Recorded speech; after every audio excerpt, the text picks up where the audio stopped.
Olá, bem-vindos a mais um vídeo aqui no canal Ricardo de Paris. Eu sou o Ricardo e hoje temos mais uma parte do livro Os 12 Trabalhos de Hércules de Monteiro Lobato.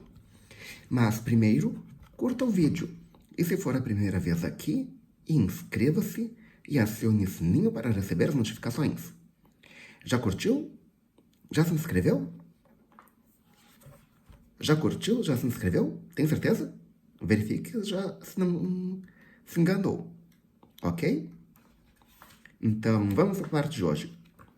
O cinto de Hipólita, parte 4.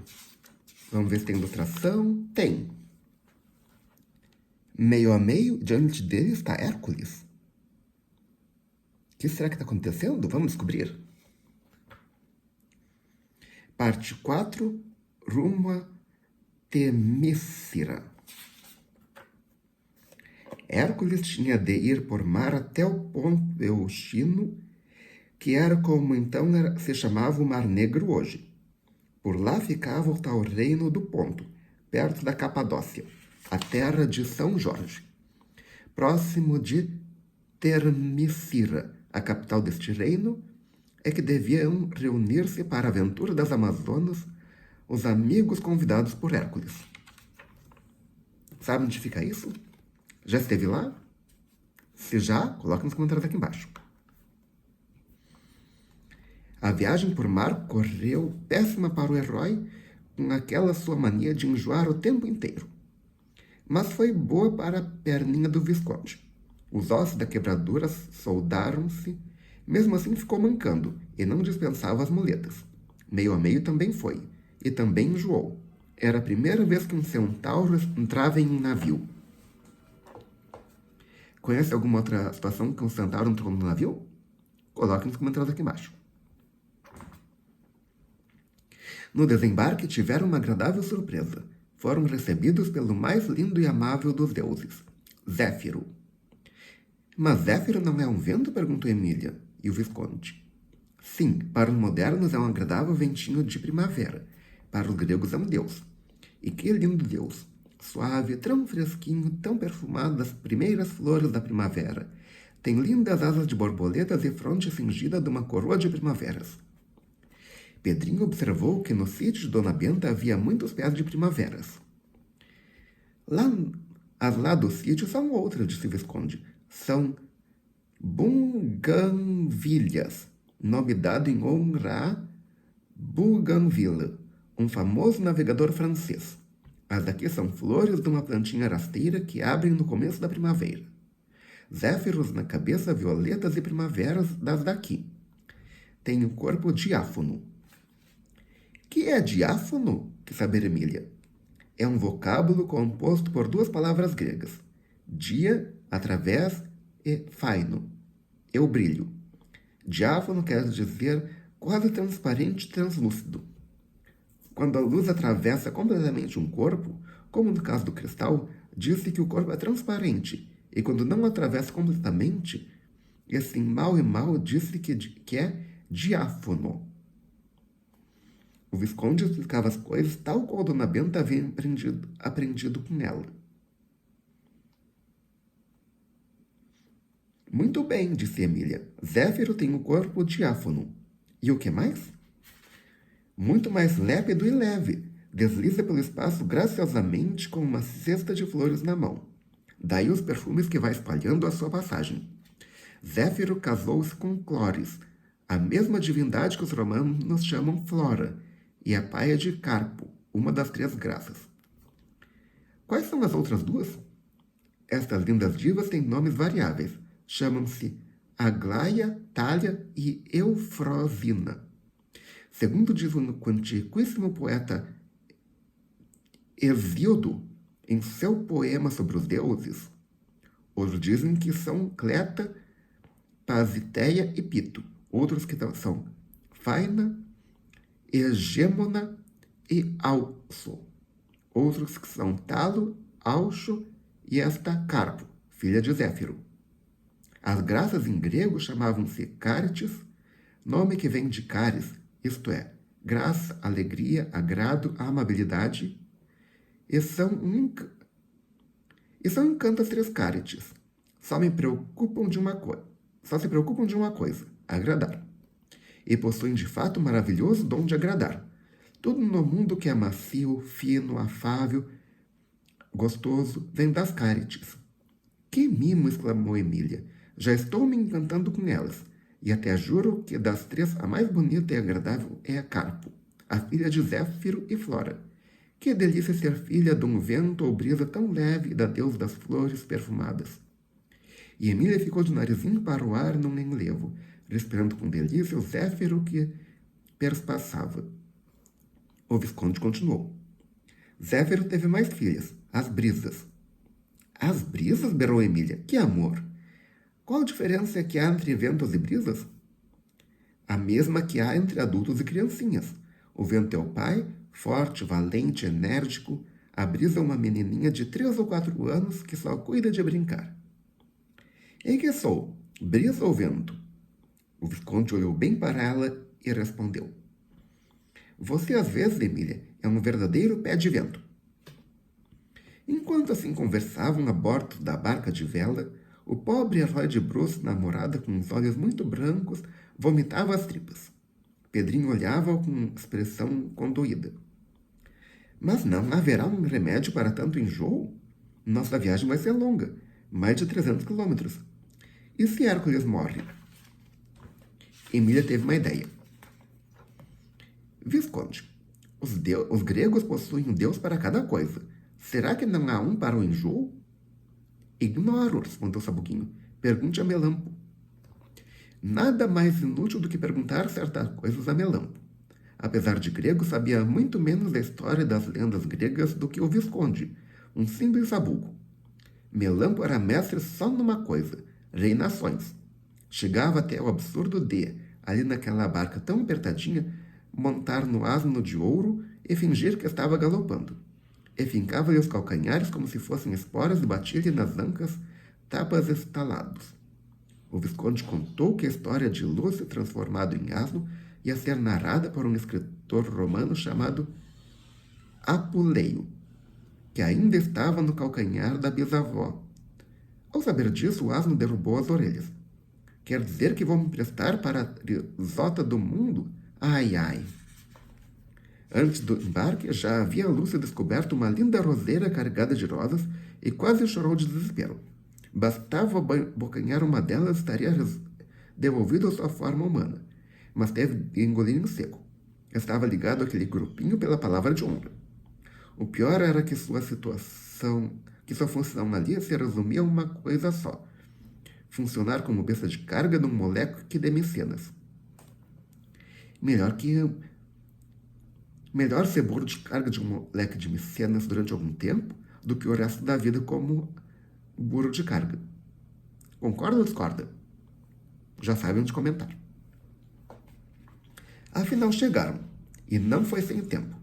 Hércules parecia tonigalento que foi tirando os braços do ringue. Teve de apoiar-se em meio a meio para não cair. O Visconde aconselhou-lhe um repouso de 2 dias em terra. Quem é ou foi tonigalento? Não preciso explicar o que é para fazer. Já sabe. Sim, acrescentou Emília, porque desse jeito, Lelés, se aparecer por aqui alguma das Amazonas, quem perde o cinto é você. E apontou para a pele de leão invulnerável. Depois da luta contra o leão da Nemeia, o herói nunca mais abandonara a preciosa pele. Pedrinho encarregou-se de procurar um sítio adequado ao repouso de Hércules. Escolheu um grupo de árvores cuja sombra ficou sendo sanatório. Lá a vítima do enjoo se deitou e regalou-se com a delícia de sentir-se em terra firme. No dia seguinte, Hércules amanheceu quase bom. O chazinho que lhe deu o Visconde era um porrete para herói enjoado, como disse Emília. Melampo fora bater um papo com uns viandantes lá na estrada. Perguntou-lhes se os heróis já estavam em Termícera. Ninguém sabia de herói nenhum. Quando o menino contou que fazia parte da comitiva de Heracles, o qual estava no sanatório, descansando de sua viagem por mar, todos espantaram-se e um deles, mais corajoso, foi fazer uma visita ao herói. Encontrou-o estirado à sombra da árvore, comendo um carneiro assado. A fome já havia renascido. E me explicou. Ontem parecia um bacalhau de porta de venda. Hoje até fome tem. Chegou tão descadeirado o pobre. O visitante supôs que o descadeirado se referia a alguma derrota em luta. Por maior que sejam os heróis, às vezes apanham boas fundas no lombo, como tanto aconteceu a Dom Quixote. Quem descadeirou? Um gigante chamado Mar, respondeu Emília. O único que derrota Lelé. Queria que você visse como ele ficou de olho branco. À tarde chegou outro navio. Era o de Peleu. E também ressurgiu Minervino. Hércules foi receber o recém-vindo, enquanto o mensageiro de Palas atendia a curiosidade dos pica-paus, contando quem era Peleu. Oh, um grande e famoso herói, disse ele. Rei de Iolcos, irmão de Telamon. Foi o verdadeiro causador da guerra de Troia. Como? Exclamou Pedrinho. Pois a causadora da guerra de Troia não foi Helena, mulher do rei Menelau? Foi. Mas quem meteu Helena no embrulho, senão Peleu? Logo, o verdadeiro causador de tudo foi ele. Conte lá isso. Peleu, depois de muitas aventuras, tomou posse da cidade de Iolcos e fez-se rei. E como estivesse viúvo, desposou-a Nereida Tétis. Que é Nereida, que saber Emília? Minervino coçou a cabeça. A eterna curiosidade de Emília não tinha fim. As Nereidas são as filhas de Nereu e Dóris. As Nereidas personificam as particularidades das ondas, o movimento, a cor, o marulho. Glaus e a Nereida do azul. Thalia, a da cor verde. Cimodoceia, a do margulho. Dinomene, a dos movimentos rápidos dos vergalhões. Pois bem, Peleu casou-se com Tétis lá na gruta de Quiron, no Monte Pélio. Foi um dos mais importantes casamentos da antiguidade. Até os deuses vieram assistir à cerimônia e trouxeram os mais lindos presentes. Peleu havia mandado convite para todas as divindades maiores e menores, exceto uma, Eris ou a Discórdia. Estavam no melhor da festa quando a terrível Eris surgiu. Chegou e colocou em cima de uma pedra um pomo de ouro com essa inscrição: a mais bela. Aquilo era uma provocação às três grandes deusas ali presentes, Juno, Palas e Vênus. A qual fazer-se a entrega do pomo? Como decidir qual das três a mais bela? Tornou-se necessário um julgamento. Convidaram para julgador o jovem Paris, um príncipe filho do rei de Troia. Paris olha para as três divindades e entrega o pomo a Vênus. E fez muito bem, disse Emília, porque Vênus é a deusa da beleza. Isso pensamos nós, mas Juno e Palas não tinham a mesma opinião. Roeram-se por dentro de ódio, e quem pagou foi Troia. Para se vingarem do julgamento daquele juiz, provocaram a guerra entre os gregos e os troianos, da qual Troia saiu completamente destruída. Se não fosse Peleu apaixonar-se por Tétis e promover aquela festa, não teria havido a guerra de Troia. Hércules apresentou sua comitiva ao rei de Iolcos, o qual muito estranhou que um herói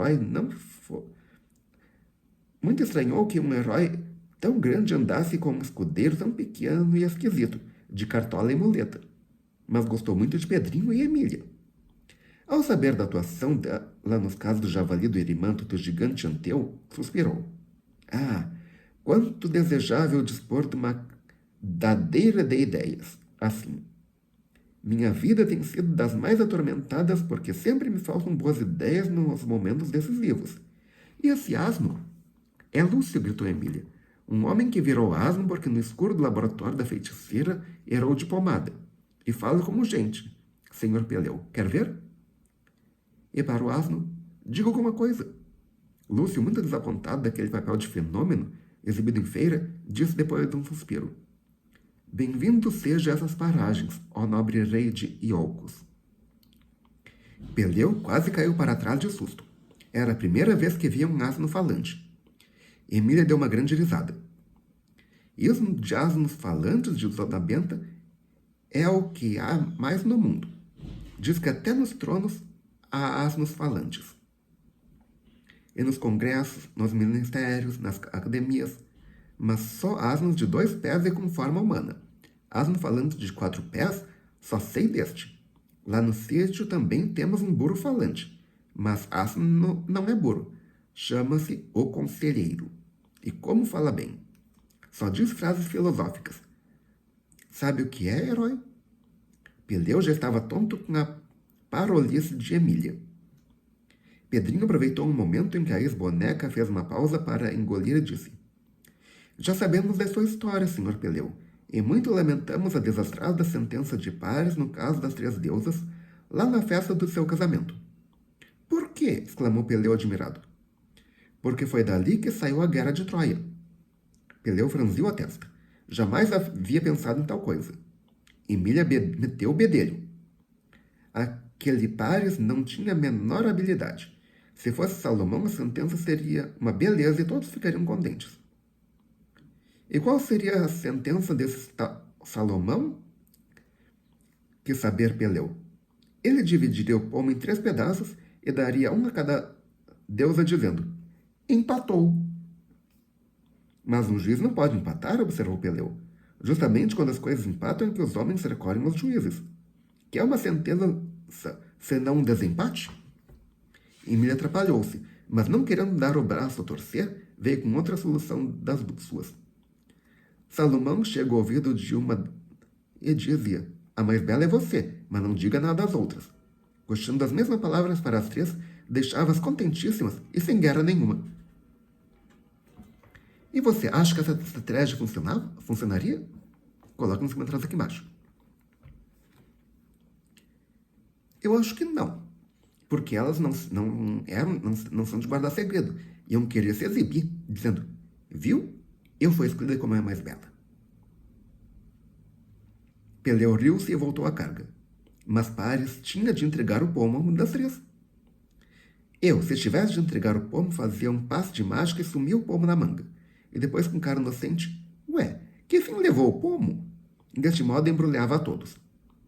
Já sei, interrompeu Pedrinho. Embrulhava todos e ia guardar o pomo lá na sua canastrinha. Ah, Peleu, essa bicha só. Nós é que sabemos o que ela é. Peleu fez uma festinha com o dedo no queixo de Emília e voltou a tratar com Hércules o assunto das Amazonas.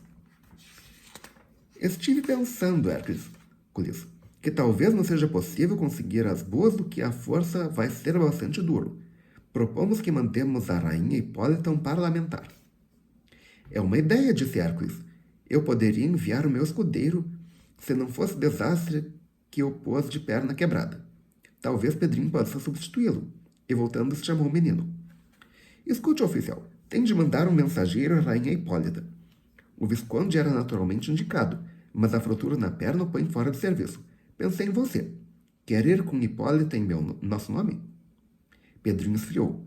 Nunca em sua vida lhe haviam feito uma proposta semelhante. Apresentar-se como parlamentar à presença de uma rainha. E que rainha? Hipólita, a grande Hipólita do cinto. A surpresa daquelas palavras deixou-o tonto por uns instantes. Vamos, responde, insistiu Hércules. Pedrinho afinal desengasgou. Estou às ordens. Hércules voltou os olhos para Peleu como quem diz: está vendo que firmeza de decisão? E para o menino: pois apronte-se que vamos redigir a mensagem.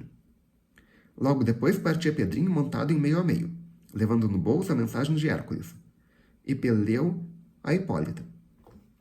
Formosa rainha das invencíveis Amazonas, incumbimos estamos de uma empresa que muito nos vexa, apresentar ao rei Euristeu vosso Zóster. Altos interesses humanos e divinos assim querem, mas longe de nós a ideia de usar da violência contra a rainha das formosas guerreiras, e assim sendo esperamos que nos conceda um encontro no qual o assunto possa ser discutido. Respeitosamente beijam a linda mão da rainha das Amazonas, Peleu e Heracles. Evidentemente, o estilo da mensagem denunciava o dedo de Peleu. Hércules era ali no golpe, na pena, coitado. Pedrinho lá se foi no galope e, depois de muito andar, pressentiu sinais de mudança. Meio a meio, disse ele. Parece que estamos chegando. Sinto cheiro de estrebaria no ar. Deve haver muito cavalo no reino das Amazonas. O centaurinho concordou. Seu ótimo faro disse-lhe que a menos de meia légua encontraria a primeira amazona. E assim foi. Vencida a meia légua, ouviram um trote, e logo depois deram com uma guerreira amazona de aspecto hostil e lança erguida. Pedrinho palideceu, mas dominou-se. Quem leva missões como a dele não pode fraquear. E foi com voz deliberadamente firme que abordou a guerreira. Senhora, disse ele, estou aqui na qualidade de mensageiro de Hércules e Peleu, dois tremendos heróis, e deles trago uma mensagem para a rainha Hipólita. Quererá ter a gentileza de me dizer onde posso encontrá-la? A amazona mediu de alto a baixo e sorriu. Um menino apenas. As instruções que todas recebiam era para matar qualquer homem que cruzasse as fronteiras do reino. Não falavam em menino.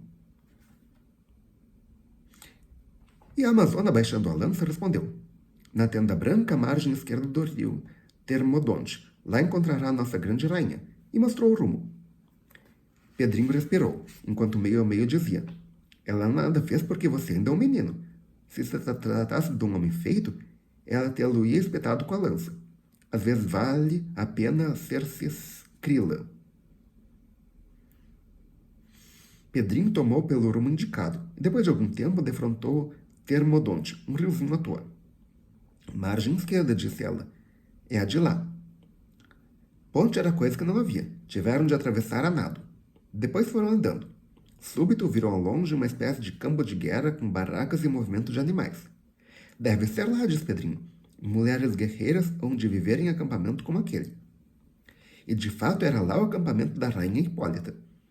Assim que as amazonas viram chegar um centaurinho cavalgando por um homem, voaram com as lanças em riste para recebê-lo conforme as ordens. Mas vendo tratar-se de um potrinho de centauro e de um filhote de homem, detiveram-se como havia feito a outra. Quem é você, menino? Neto de Dona Benta, respondeu com voz firme. Sou Pedrinho em Serraboles de Oliveira, oficial de gabinete do senhor Heracles. Trago deste grande herói e do rei Peleu uma mensagem para Hipólita, a rainha das Amazonas. As guerreiras entreolharam-se, trocando palavras que Pedrinho não podia ouvir. Depois, sigam-nos, disseram. Nós escoltaremos até a tenda de Hipólita. E lá se foram com o menino à frente. Que estranho aquelas criaturas, que fortes, que aspecto belicoso. Acostumado a ver as mulheres do século XX, uns seres delicados, frágeis, graciosos, Pedrinho espantara-se do porte imponente da rija musculatura das Amazonas. Cada qual era o que se chama uma mulher e tanto. Bela sim, de uma beleza forte e estátua. E que cavaleiras! Realmente davam ideia de centauras, isto é, de formarem um só corpo com os cavalos. Uma que passou a galope num formoso cavalo branco trouxe a Pedrinho a lembrança das correrias do William Boyd nas fitas americanas. Quem é William Boyd? Se sabe, coloque nos comentários aqui embaixo. Vamos ver quem é o primeiro a responder. A escolta deteve-se diante da tenda real. Uma das amazonas apeou e entrou. Logo depois aparecia a majestosa figura da rainha. Bela, sim, bela como as estátuas. O zoster que trazia a cintura indicava sua dignidade realenga. Pedrinho gaguejou. Majestade, eu venho da parte de Hércules com esta mensagem. E com mão trêmula tirou do bolso o pergaminho. Hipólita deu a mão muito branca e tomou. Desenrolou e leu. Parece que lhe soube bem o estilo porque sorriu. Depois disse. Este zoster, presente do meu pai Ares, anda a virar a cabeça de muitas princesas. Como posso desfazer-me dele sem prejuízo da minha dignidade de rainha das Amazonas? Dizei a Hércules, ao pequeno mensageiro, que o caso não pode ser vencido levianamente. Ele que venha conversar comigo. Darei ordem às minhas guerreiras para que o acolham gentilmente. Pedrinho, ainda trêmulo, fez uma saudação de cabeça e com o calcanhar ordenou ao meio que voltasse para trás. O fato de virem montado num centaurinho havia causado grande surpresa àquelas mulheres. Inúmeras tinham corrido de todos os lados para verem a maravilha. E comentavam, cochichavam umas aos ouvidos das outras. Meio a meio afastou-se dali a passo como que também peado pelo medo. Mas depois que se viu a certa distância, disparou no galope. De volta ao acampamento, deu Pedrinho contas a Hércules, do desempenho de sua missão, transmitindo-lhe com toda a fidelidade as palavras de Hipólita. Hércules olhou para Peleu. Parece que tudo vai bem. Se a rainha nos marcou o encontro, é que não será hostil. E assim termina mais uma parte. Se você gostou, clique em curtir. Adicione esse vídeo aos seus favoritos, compartilhe com seus amigos, traga pelo menos um inscrito para o canal. Ok? Obrigado pela presença, obrigado pela audiência. Até amanhã com mais uma história. E aqui também eu digo muito obrigado, porque hoje, 25 de setembro, alcançamos 200 inscritos. Ok? Obrigado pela presença, pela audiência e melhor possível.